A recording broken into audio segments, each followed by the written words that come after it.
여러분 안녕하세요.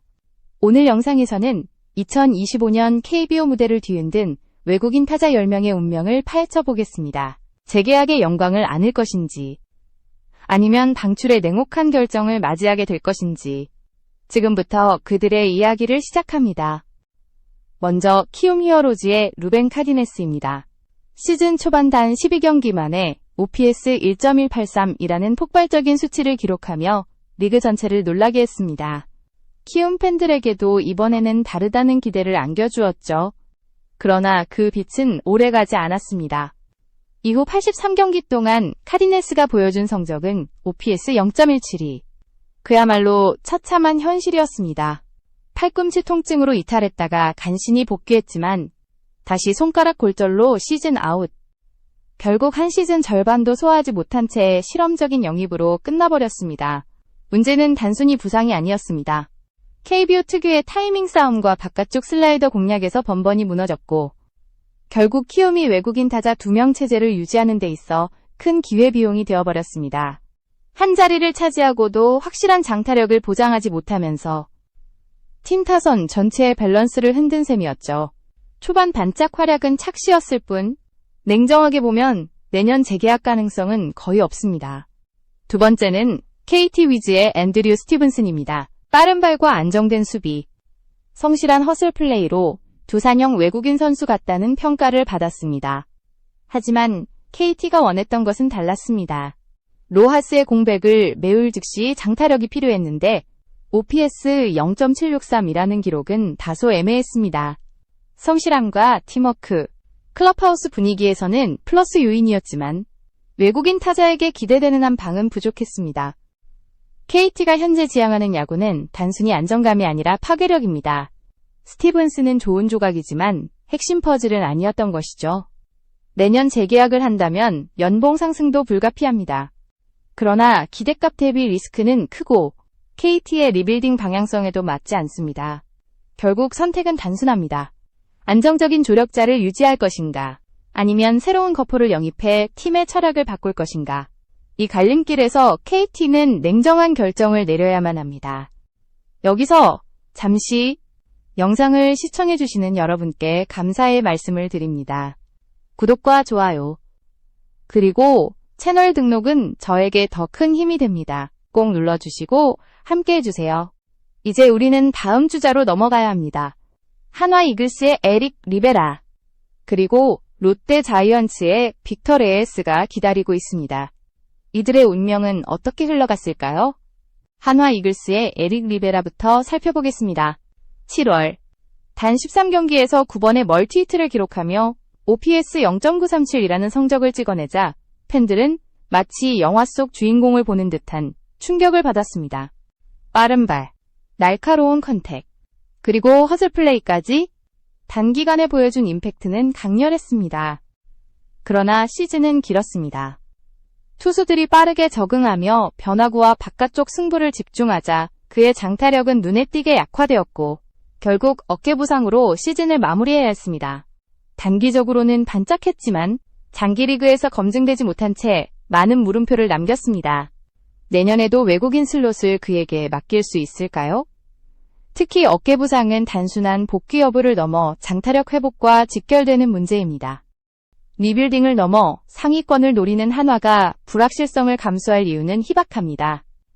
따라서 리베라의 결론은 분명합니다. 재계약보다는 방출 쪽에 가까운 판단이 유력합니다. 이제 롯데 자이언츠의 빅터 레예스입니다. 리그 최다 안타, 전 경기 출장이라는 기록을 남긴 그는 표면적으로만 보면 재계약 확정처럼 보입니다. 타율과 출루율 모두 안정적이고 컨택 능력은 리그 최상위권입니다. 그러나 OPS 0.860, 홈런 12개라는 수치는 외국인 타자 기준으로는 다소 아쉬움이 남습니다. 특히 코너 외야수라는 포지션을 감안하면 파워 부족은 단순한 단점이 아니라 팀 전력 설계 전체에 제약을 줍니다. 롯데는 현재 장타력 부족이라는 구조적 문제를 안고 있습니다. 그렇다면 이 약점을 보완해야 할 외국인 슬롯에서 다시 컨택형 타자를 선택하는 것이 맞을까요? 레예스의 내구성과 꾸준함은 분명 강점이지만 외국인 타자에게 기대되는 가치는 팀의 상한을 끌어올릴 수 있는 파워입니다. 롯데는 두 가지 갈림길에 섰습니다. 레이스를 유지한 채 국내 장타 자원을 보강해 밸런스를 맞출 것인가?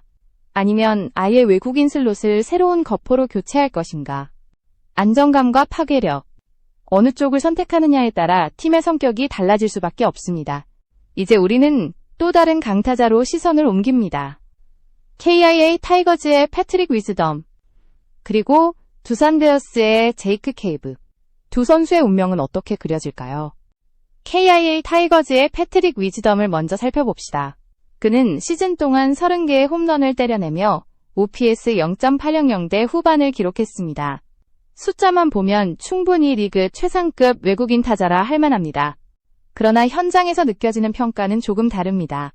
득점권에서의 침묵이 반복되었고 결정적인 순간마다 삼진으로 물러나는 장면이 잦았습니다. 많은 홈런에도 불구하고 팀을 승리로 이끄는 진짜 한 방은 부족했던 것이죠.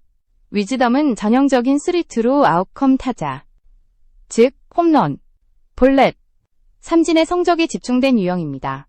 단기전이나 포스트 시즌에서 예측 불가능성이 커지는 스타일이라 안정성을 중시하는 KIA에겐 부담 요소가 됩니다. 그럼에도 불구하고 파워 하나만큼은 의심할 수 없습니다. 문제는 그 파워가 언제 나오느냐였습니다. 팀이 원하는 순간과 그의 장타 타이밍이 어긋나면서 올 시즌 가장 큰 한계로 남았습니다. 결국 KIA는 선택해야 합니다. 위즈덤의 파워를 유지하되 타순을 조정해 5번 혹은 6번으로 활용할 것인가? 아니면 더 균형 잡힌 거포를 새로 영입할 것인가? 팀이 목표로 하는 게 단순한 가을 야구가 아니라 우승이라면 KIA의 결정은 훨씬 더 냉정해질 수밖에 없습니다. 다음은 두산 베어스의 제이크 케이브입니다. OPS 0.818, 홈런 14개. 겉으로 보이는 기록만 놓고 보면 다소 평범해 보입니다. 하지만 케이브의 진짜 가치는 숫자 너머에 있었습니다. 다이빙 캐치, 거침없는 슬라이딩, 아웃 카운트를 잡기 위해 몸을 던지는 허슬. 이 모든 장면은 두산 클럽하우스 분위기를 바꿔놓았습니다. 특히 세대교체가 한창인 두산에 그의 에너지는 젊은 선수들에게 긍정적인 자극을 주었죠. 타격도 중요 순간마다 연결고리 역할을 해주며 승부를 바꿨습니다. 수비 범위도 넓어 LF와 CF를 모두 소화 가능했고 내구성도 뛰어났습니다. 그러나 비판도 존재합니다. 외국인 타자라면 장타력이 더 필요하다는 지적입니다. 14개의 홈런은 리그 평균 수준일 뿐 파괴력 면에서는 아쉬움이 남았습니다. 그럼에도 불구하고 두산은 지금 파워보다는 팀의 안정된 중심을 세우는 과정에 있습니다. 이런 팀 상황에서 케이브는 단순히 용병이 아니라 기반이 되어줄 수 있는 선수였습니다. 따라서 완전한 방출보다는 기본 연봉을 낮추고 인센티브를 강화한 조건부 재계약이 더 합리적입니다. 두산에게 필요한 것은 화려한 파워보다도 팀 컬러를 유지해줄 수 있는 확실한 축이니까요.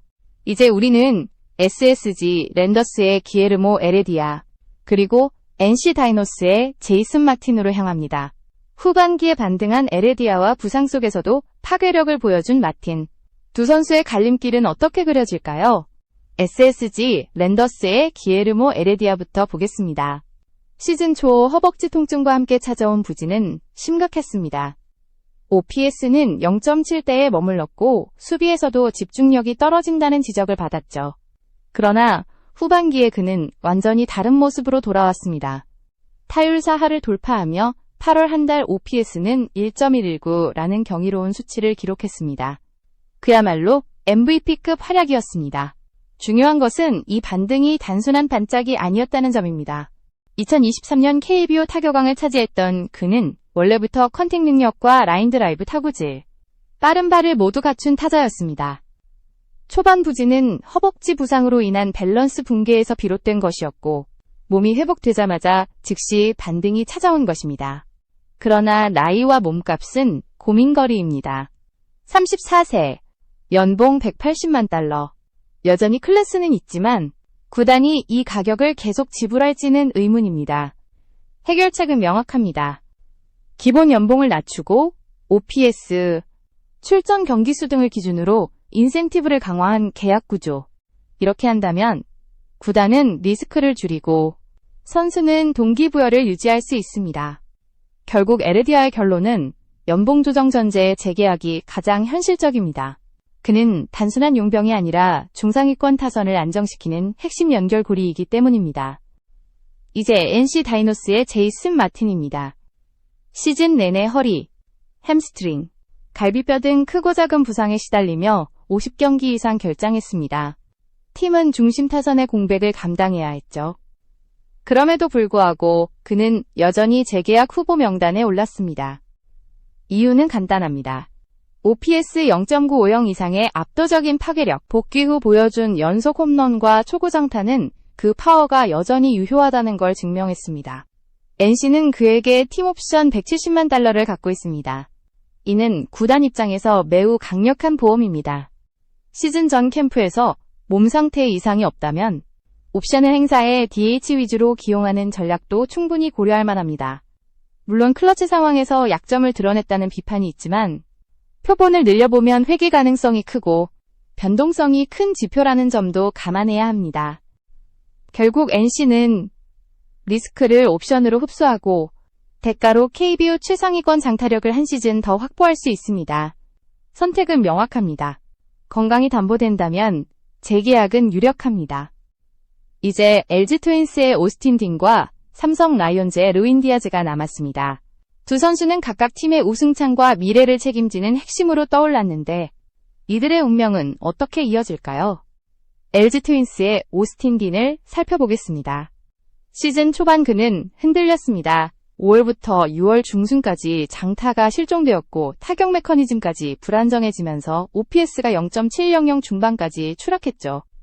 일각에서는 교체론까지 거론되었습니다. 그러나 복귀 후 그는 완전히 달라졌습니다. 7월 말부터 8월 현재까지 타율 0.316, OPS 1.070을 기록하며 팀 타선의 중심으로 자리 잡았습니다. 특히 득점권에서의 집중력은 LG 팬들을 사로잡았습니다. 결정적인 순간마다 필요한 타점을 생산하며 팀 승리를 이끌었죠. 여기에 1루 수비에서도 안정감을 증명했고 클럽하우스 분위기와 리더십까지 고려하면 그는 단순한 용병이 아니라 팀의 코어 자원이라 할 수 있습니다. 물론 이미 연봉 상한에 도달해 있다는 점은 부담입니다. 그러나 LG는 지금 우승창을 열어둔 상황에서 불확실성보다 검증된 자원이 절실합니다. 따라서 오스틴과의 재계약은 필수적이며 구조적으로는 인센티브 중심 재계약이 가장 합리적입니다. 출전 경기수, OPS, 포스트 시즌 진출 등 성과에 따른 보너스를 결합하면 팀과 선수 모두 윈윈할 수 있습니다. 다음은 삼성 라이온즈의 루인 디아즈입니다. 시즌 초만 해도 그의 미래는 불투명했습니다. 헛스윙률이 높고 외곽 유인구의 약점을 보이며 팬들의 불만을 샀죠. 퇴출설까지 돌던 상황에서 단 한 번의 면담이 전환점이 되었습니다. 스윙 패스는 단단해졌고 선구안이 개선되었으며 타구질이 급격히 향상됐습니다. 결과는 놀라웠습니다. 시즌 누적 성적은 홈런 40개 이상, OPS 0.980, KBO 역사상 가장 빠른 속도로 40홈런을 돌파하며 삼성 타선의 중심으로 우뚝 섰습니다. 디아즈의 장점은 단순한 파워가 아닙니다. 변화구 대응 능력, 어프로치 수정. 원정 경기에서도 흔들리지 않는 일관성이 그를 더욱 돋보이게 만들었습니다. 이제 삼성에게 선택지는 단순합니다. 반드시 재계약, 그것도 리그 최상위권 대우로. 연봉 인상은 불가피하지만 그 가치는 이미 충분히 증명됐습니다. 계약 구조는 기본 연봉에 홈런, OPS, 타점, 포스트 시즌 진출 여부에 따른 인센티브를 결합하는 형태가 이상적입니다. 이는 선수에게 동기부여를 주고 구단에겐 보험이 됩니다. 디아즈를 지키지 못한다면 삼성은 파워라인 전체를 다시 설계해야 하는데 이는 리스크가 너무 큽니다. 따라서 답은 명확합니다. 디아즈는 삼성이 반드시 붙잡아야 할 핵심입니다. 이제 우리는 마지막 단계에 도달했습니다. 10명의 외국인 타자 이야기를 모두 살펴본 지금 결론과 함께 이 시리즈를 마무리할 시간입니다. 지금까지 우리는 2025년 KBO를 뜨겁게 달군 외국인 타자 10명의 운명을 살펴봤습니다. 루벤 카디네스처럼 초반 반짝 이후 추락한 사례도 있었고 앤드류 스티븐슨처럼 성실하지만 임팩트가 부족했던 선수도 있었습니다. 에릭 리베라는 짧고 강렬한 불꽃을 남겼지만 내구성이 문제였고, 빅터 레이스는 꾸준함에도 불구하고 파워의 한계를 드러냈습니다. 패트릭 위즈덤은 홈런을 쏘아 올렸지만 결정적 순간에 약점이 부각됐고, 제이크 케이브는 수치 이상의 가치를 남기며 두산의 클럽하우스를 지탱했습니다. 기에르모 에레디아는 부상에서 회복해 반등을 증명했고, 제이슨 마틴은 부상에도 불구하고 여전히 최상급 장타력을 과시했습니다. 오스틴 디는 교체론을 딛고 LG의 우승창을 책임지는 자원으로 자리 잡았으며, 루인 디아즈는 삼성 타선을 완전히 바꿔놓으며 반드시 지켜야 할 존재로 떠올랐습니다. 이들의 이야기를 종합해보면 하나의 진실이 드러납니다. 외국인 타자는 단순히 성적만으로 평가되지 않습니다. 팀의 철학, 리빌딩 방향, 그리고 우승을 향한 비전까지 모두 고려된 냉정한 선택 속에 그들의 운명이 갈립니다. 누군가는 재계약이라는 보상을 얻고 또 누군가는 방출이라는 현실을 마주하게 될 것입니다. 중요한 건 각 팀이 지금 어떤 철학을 선택하느냐입니다. 안정감일까요? 아니면 파괴력일까요? 단기 성적일까요? 장기 전략일까요? 시청자 여러분, 오늘 소개한 10명의 선수 중 여러분이라면 누구를 남기고 누구를 떠나보내시겠습니까? 각자의 판단과 순위를 댓글로 공유해주세요. 여러분의 통찰이 이 이야기를 더욱 풍성하게 만들어줄 것입니다. 끝으로 구독과 좋아요, 알림 설정까지 부탁드립니다. 그래야 앞으로도 KBO 외국인 타자 분석 시리즈와 같은 깊이 있는 영상을 놓치지 않으실 수 있습니다. 지금까지 시청해주셔서 감사합니다.